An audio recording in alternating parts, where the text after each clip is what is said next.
ئیمانداران و مسلمانانی خۆشەویست لە وتاری ئەمڕۆدا بە پشتیوانی پەروەردگار لە خزمەتی ئێوەی بەڕێزدا باسی زیادبوونی ئیمان یان لاوازبوونی ئیمان دەکەین لە خزمەتی جەنابتاندا، واتە زیادەة الئیمان ونقصه وأسبابه ومظاهره وعلاجه. توانیمان بە گوێرەی توانە هەندێکی باسەکەین لەم بابەتانە لە خزمەتی جەنابتانە بە کورتی.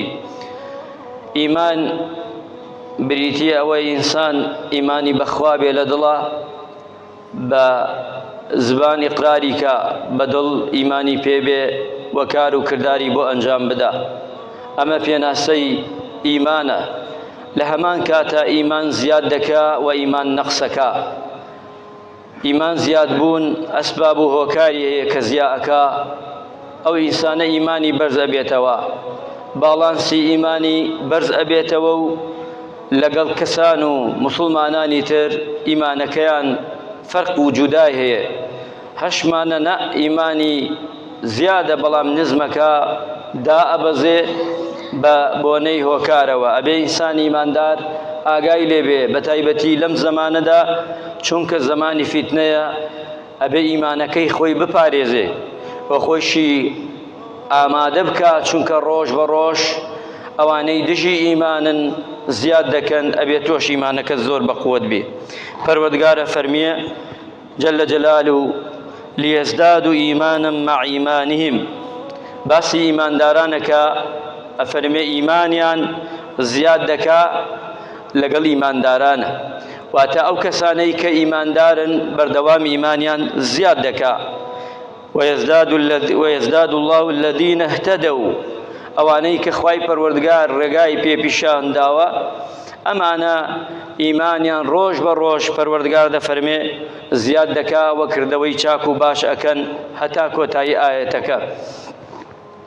کەواتە ئیمان بە چی زیاکە؟ بەوانەی کە بە تاعەت بە عیبادەت بە قسەی خوا بەو کار و کردەوە جوانانەی ئینسان ئیماندار کە جێبەجێ ئەکا. بەڵام ئەوە بزانین پێغەمبەری خوا صلی الله عليه وسلم فەرمێ ئین الئیمان لیەخلق فی جوف ئەحەدیکم. ئەبێ وریابین ئەم ئیمانەی کە من و تۆ ئیسە ئیمانمان بەخوا هەیە و بە ڕۆژی دوای هەیە و بە ئەوانەی غەیبیاتی تر هەیە و نوێژ و عیبادەتی بۆ دەکەین و خۆمان ئامادە دەکەین، لە هەمان کاتە وریابە بزانە پێغەمبەری خوا فەرمی عەلەیهی سەڵات وەسەلام ئیمان وەک جلێکە، وەک کەلپەلێکە کە دەیکەیتە بەرت، بەڵام وریابە ئاگای لێبێ ئەگەر ئەو ئیمانت بەردەوام چاک و باش نەکەی وەک ئەو جلە، یعنی جوان ڕای نەگری و خزمەتی نەکەی، ئەو جلە چۆن لەبەری ئینسانە ئەدڕێ و کۆن دەبێ و لەناو دەچێ و دەفەوتێ، ئەو ئیمانەی ئەو مرۆڤەش وایە. ئەگەر وریا نەبیت ئەو ئیمانە نامێنێ پێتەوە. واتە چۆن پێغەمبەری خوا تەشبیهی کردووە بەوەی کە جلوبەرگێکە، چونکە ئەفەرمێ فەسئەلوا الله ئەن یجدد الئیمان فی قلوبکم. داوا بکەن لە خوا، خوای تەعالا جەلە جەلالو پێغەمبەری خوا فەرمێ بۆی ئیمانەکەتان تازە بکاتەوە. ئەسحاب و یاوەران زۆر جار بە یەکتریان ئەوت ئەگانە یەک دوای پێغەمبەری خوا صلی الله عليه وسلم. ئیمامی عومەرەی فەرموو یەقول لأصحابه، بە ئەسحاب و یاوەران ئەیوت فەرموو هەلومە نەزداد و ئیمانەنا، وەرن پەلە بکەن، با پەلە بکەین ئیمانمان چی بکەین؟ زیاد بکەین. ئیمامی عومەر ڕەضا و ڕەحمەتی خوای لێبێ فەرمێ یان فەرموویەتی تەعالەو، وەرن با ئیمانەکەمان نوێ بکەینەوە، تازە بکەینەوە. عەبدوڵڵای بن مەسعود ڕەضا و ڕەحمەتی خوای لێبێ بە ئەسحاب و یاوەران فەرموویەتی وەرن ئەجلسوا بنا نەزداد و ئیمانەنا، وەرە با دانیشین، جارجار دانیشین یادی خوا بکەین بۆی ئیمانمان زیاد بکە. ئەم سەحابە بەڕێزە ئەفەرمێ وەوتیانە مەعادی کوڕی جەبەل ڕەضا و ڕەحمەتی خوای لێبێ فەرموویەتی وەرن با سەعاتێ دانیشین ئیمانەکەمان زیاد بکەین بە تاعەت و بە عیبادەت بۆ ئیمانمان بەرز بێتەوە. ئەبێ ئینسانی مسلمان وریابێ. عمری بن حەبیب ئەفەرمێ کە لە سەحابەیە ئەفەرمێ ڕەضا و ڕەحمەتی خوای لێبێ الإيمان يزيد وينقص، إيمان زياد دكا وانكمش دكا. فقيل وما زيادة والنقصان وتيان باشا بچي زياكا وبچي كم أكا بم صحابة نازاريان فرمو أو شوتي هرچي كاتي تو ذكري خوات كرت سباسي خوات كرت لسنادو نعمتكاني خدري نعمتكاني خوازاني إيمان زياكا طاعة عبادته أوي چاكو باشو كردت إيمان زياكا فرموي وهرچي كاتيكش غافل بووی خۆت لە فکر چوو چاکە و باشەی پەروەردگارت نیعمەتەکانی خوا لە بەرچاوت نەبوو و غافڵ بووی لە عیبادەت و لە تاعەت ئیمانەکەت زیاد کەم دەکا دائەبەزێ کەواتە ئێمە بزانین ئیمانداران ئیمان بەوەی چاکەیە ئیمانمان زیادەکا لەوەی کە گشتی وتمان لە ئایەتەکان و فەرمایشتەکانی پێغەمبەری خوا صلی الله علیه وسلم ئەصحاب و یاوەران هەمووی پێمان ئەڵێ ئیمانداران مسلمانان ئەوەی چاکە بێ ئیمانمان پێی زیادەکا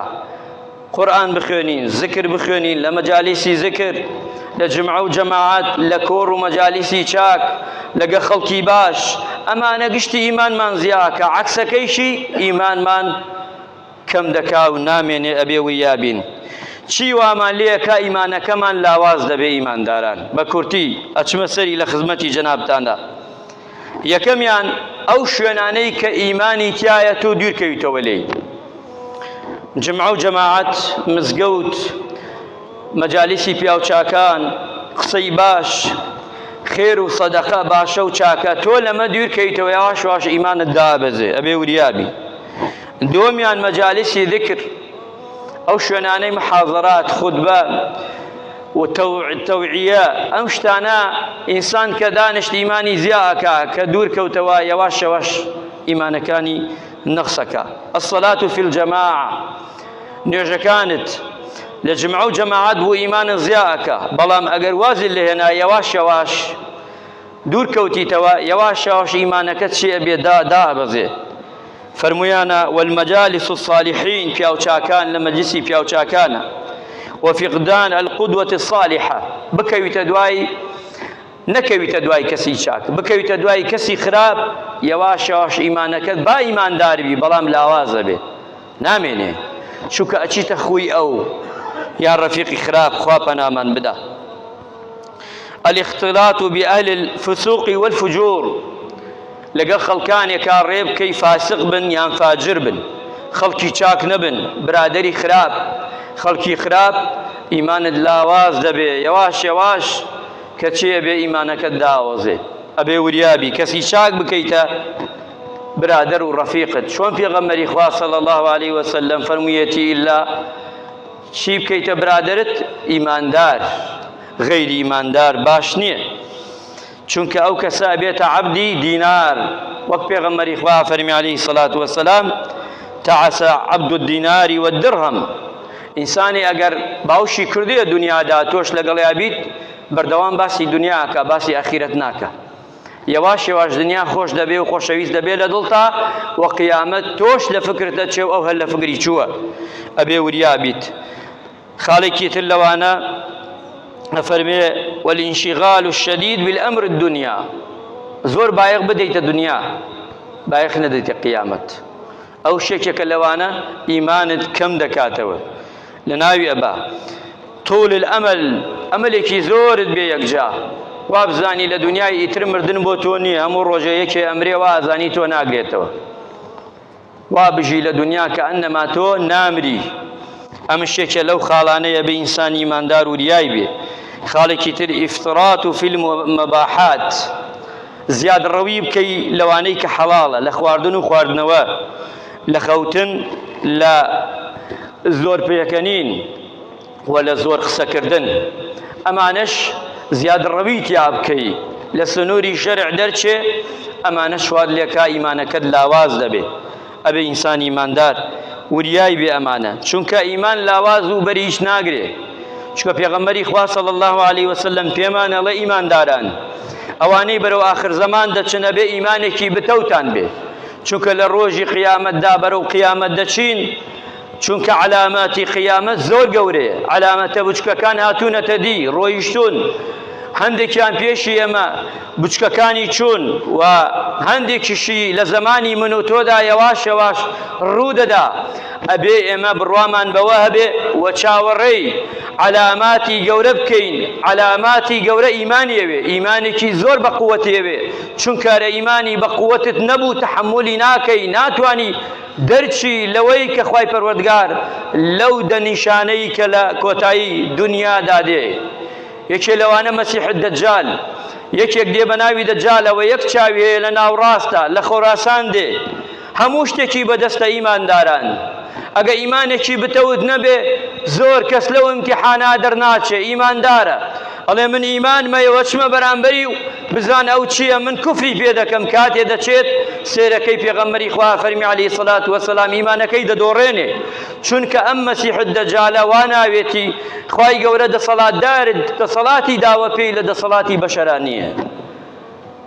تۆ ئەتەوێ پێت ئەڵێ ئەتەوێ کێ زندووکەمەوە بووت، نەک باوکت، ئەتەوێ 25 پشتی خۆت زنوو بکەمەوە. ئەمە لە دەسەڵاتی بەشەرانیە ئیمانداران، بەڵام ئەوەی کا خوای گەورە پێی داوە. ئەتەوێ یەک جار ئەم دنیاە هەمووی سەوز کەم، بە یەک جار ئەمری ئەکا سەوز دەبێ. ئەتەوێ باران بارێ، باران دەبارێ. ئەتەوێ وشکە ساڵی بێ، وشکە ساڵی دەبێ. ئەمانە ئیمانی گەرەک. ێژێ ئەمجا لە پاڵیشی یادەڵێ من خواتانم، نەعوذ بالله. ئەمە ئیمانێوێ کە تۆ بڕوای پێ نەکەی. ئەم ئیمانە لاوازەی من و تۆ لێوارەوە بڕوای پێ دەکەی.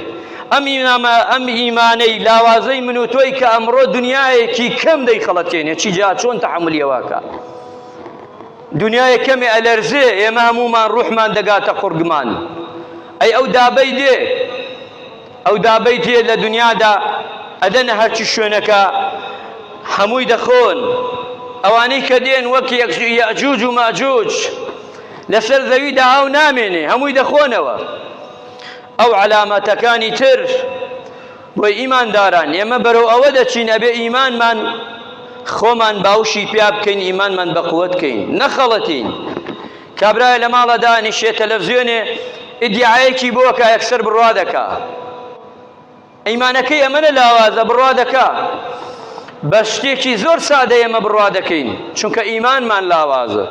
ئەبێ ئیمانمان زۆر بتەو بێ، چونکە پێغەمبەری خوا فەرمی عەلەیهی سەڵات وەسەلام ئەوانەی لە ئاخر زەمانە عیبادەت دەکەن، لە کۆتایی دنیادا عیبادەت دەکەن، شوێنی منەکەون، منیان نەبینیە و بڕوایان بە منە و ئیمانیان پێمە و بەردەوامن لە خۆشی و لە ناڕەحەتی دنیا خۆیان ئەپارێزن لە حرامەکان.